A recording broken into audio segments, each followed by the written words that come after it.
Lord Dalhousie की व्यक्तिगत सिद्धांत अर्थात हड़प नीति 1848 से 1856 का काल ब्रिटिश कालीन भारत के इतिहास में अत्यंत महत्वपूर्ण काल माना जाता है।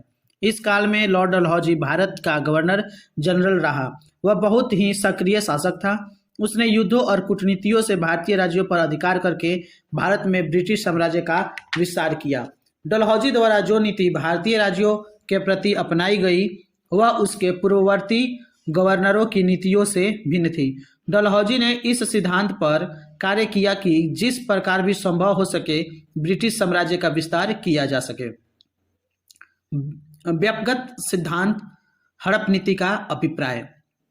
लॉर्ड डलहौजी ने अपनी साम्राज्य विस्तार की महत्वाकांक्षा के लिए विलय का सिद्धांत, जिसको बोलते हैं डॉक्ट्रिन ऑफ लैप्स, का सहारा लिया। विलय का सिद्धांत, डॉक्ट्रिन ऑफ लैप्स, व्यक्तिगत सिद्धांत, हड़प नीति, ये सभी लॉर्ड डलहौजी से संबंधित हैं।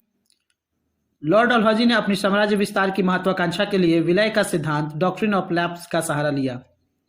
इस सिद्धांत के अनुसार अगर किसी सुरक्षा प्राप्त राज्य का शासक बिना स्वाभाविक उत्तराधिकारी के मर जाए तो उसका राज्य उसके दत्तक पुत्र अर्थात गोद लिया हुआ पुत्र को नहीं सौंपा जाएगा।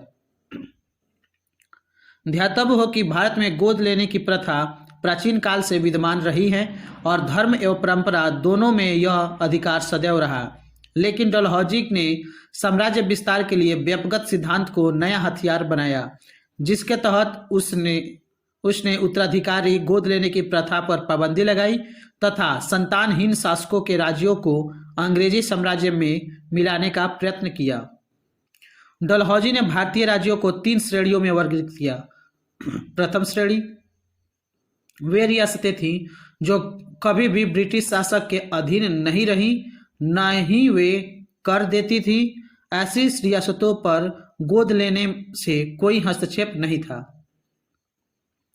द्वितीय श्रेणी में वे रियासतें थीं जो मुगल सम्राट अथवा पेशवा के अधीन थी और उन्हें कर देती थी, परंतु अब वे अंग्रेजों की अधीनस्थ थी। इस श्रेणी के राज्यों के शासकों के लिए यह व्यवस्था की गई कि वे उत्तराधिकारी गोद लेने से पहले सरकार की सहमति प्राप्त करें।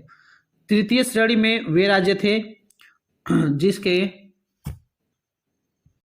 थे जिनके निर्माण में ब्रिटिश सरकार का प्रत्यक्ष अथवा अप्रत्यक्ष योगदान था तथा ऐसे राज्यों के शासकों के उत्तराधिकारी गोद लेने पर पूर्णतः पाबंदी लगा दी गई थी। आइए फिर एक बार समझते हैं। लॉर्ड डलहौजी ने भारतीय राज्यों को 3 श्रेणियों में वर्गीकृत किया था। प्रथम श्रेणी में वे रियासतें थीं जो कभी भी ब्रिटिश शासक के अधीन नहीं रही, न ही वे कर देती थी। ऐसी रियासतों पर गोद लेने से कोई हस्तक्षेप नहीं था। द्वितीय श्रेणी में वे रियासतें थीं जो मुगल काल अथवा पेशवा के अधीन थी और उन्हें कर देती थी, परंतु अब वे अंग्रेजों की अधीनस्थ थी। इस श्रेणी के राज्यों के शासकों के लिए यह व्यवस्था की गई कि वे उत्तराधिकारी गोद लेने से पहले सरकार की सहमति प्राप्त करें। तृतीय श्रेणी में वे राज्य थे जिनके निर्माण में ब्रिटिश सरकार का प्रत्यक्ष अथवा अप्रत्यक्ष योगदान था तथा ऐसे राज्यों के शासकों के उत्तराधिकारी गोद लेने पर पूर्णतः पाबंदी लगा दी गई थी। हड़प नीति का क्रियान्वयन। लॉर्ड डलहौजी ने अपनी हड़प नीति के आधार पर गोद लेने की प्रथा को अमान्य कर निम्नलिखित राज्यों को ब्रिटिश साम्राज्य में विलीन कर दिया। हड़प नीति के तहत पहला हड़पा गया राज्य सतारा था 1848 में। डलहौजी की हड़प नीति का पहला शिकार सतारा था। सतारा के राजा अप्पा साहिब ने अपनी मृत्यु से पूर्व एक बालक को गोद लिया था, परंतु डलहौजी ने उस उत्तराधिकारी को यह कहकर अमान्य करार दिया कि सतारा राज्य लॉर्ड हेस्टिंग ने पुनर्स्थापित किया था। तो सतारा प्रथम राज्य था जो हड़प नीति का शिकार हुआ। दूसरा जैतपुर और संबलपुर 1849। उड़ीसा के संबलपुर राज्य का शासक नारायण सिंह निसंतान मर गया।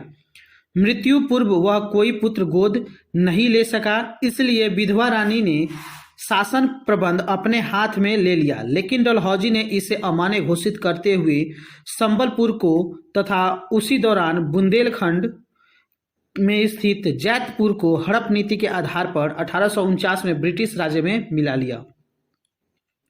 डलहौजी ने आगे इसी नीति के तहत बघाट 1850 में, उदयपुर 1852 में, झांसी 1853 में, नागपुर 1854 का विलय भी किया। हड़प नीति की समीक्षा। लॉर्ड डलहौजी की हड़प नीति ब्रिटिश साम्राज्य सुदृढ़ एवं संगठित हुआ। भारत में ब्रिटिश कंपनी की राज्य की सीमाओं का अत्यधिक विस्तार हुआ, किंतु डलहौजी के इस साम्राज्य विस्तार का नैतिक, न्यायिक और निष्पक्ष रूप में समर्थन नहीं किया जा सकता। अंग्रेजों ने सर्वोच्चता का अधिकार केवल शक्ति के आधार पर प्राप्त किया था। उसके पीछे कोई नैतिक या कानूनी अधिकार प्राप्त नहीं था। डलहौजी की हड़प नीति अनैतिक, अत्याचार और स्वार्थ से परिपूर्ण थी।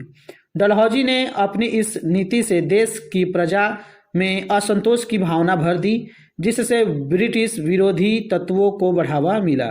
परिणामतः डलहौजी के वापस जाते ही 1857 का विद्रोह फूट पड़ा तथा 1858 में ब्रिटिश सरकार ने देशी रियासतों के प्रति अधीनस्थ संघ की नीति अपनाई।